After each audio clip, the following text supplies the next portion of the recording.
Imagine a creature so perfectly adapted to its home that it can't survive anywhere else, only to watch that home disappear before its eyes. High in the misty forests of the eastern Himalayas, there's an animal that looks like it stepped out of a storybook.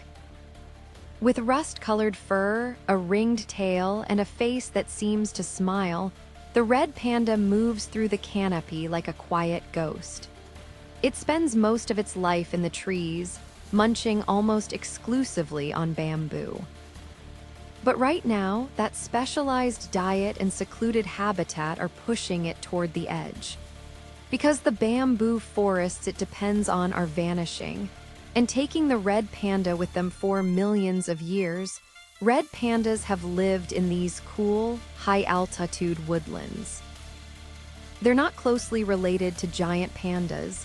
In fact, they belong to their own unique family. They're solitary, shy, and incredibly sensitive to change. And the change happening around them is accelerating faster than anyone predicted. So how did an animal that survived ice ages and geological shifts find itself on the brink? And is there still time to reverse its fate? Let's start with the red panda's strange and delicate relationship with bamboo. This isn't just a food source, it's the center of their world.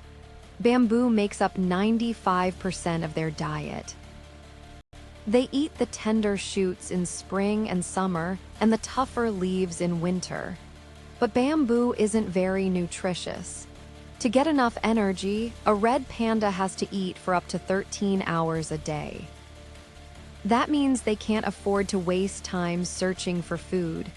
They need dense, healthy bamboo forests and lots of them, but those forests are shrinking. Logging, agriculture, and infrastructure development are carving up the landscape. Roads and settlements slice through habitat, isolating panda populations from one another. When red pandas can't move between forest patches, they become trapped. Genetic diversity drops. Inbreeding weakens the population. Local extinctions begin to snowball, and it's not just habitat loss, it's habitat degradation. Even when forests aren't completely cleared, they're often thinned out. Livestock grazing tramples young bamboo shoots. Overharvesting by humans reduces the food available.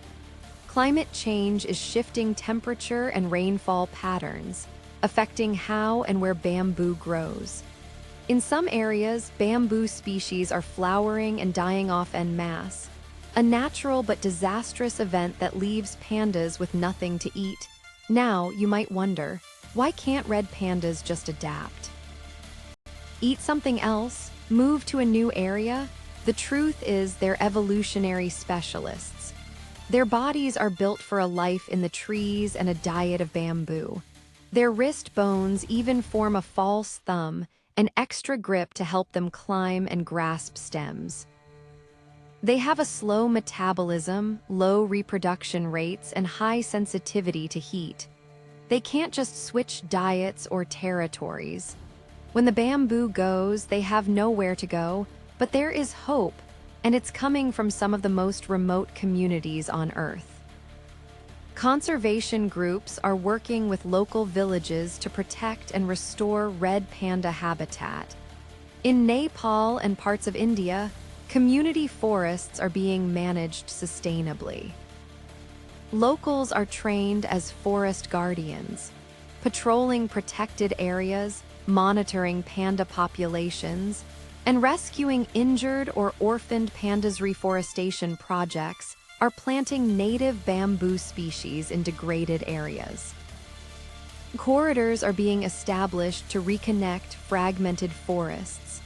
And in some regions, farmers are being encouraged to keep livestock out of critical panda habitat.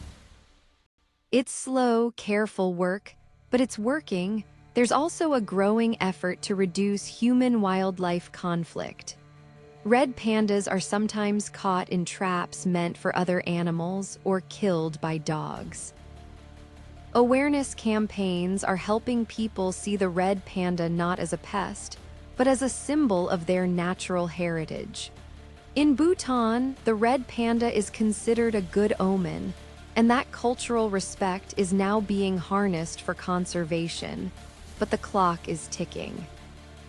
With fewer than 10,000 red pandas left in the wild, and some estimates as low as 2,500, every patch of forest matters. Every road not built, every bamboo grove preserved gives them a little more time. What's happening to the red panda isn't just the story of one species. It's a warning about specialization in a rapidly changing world.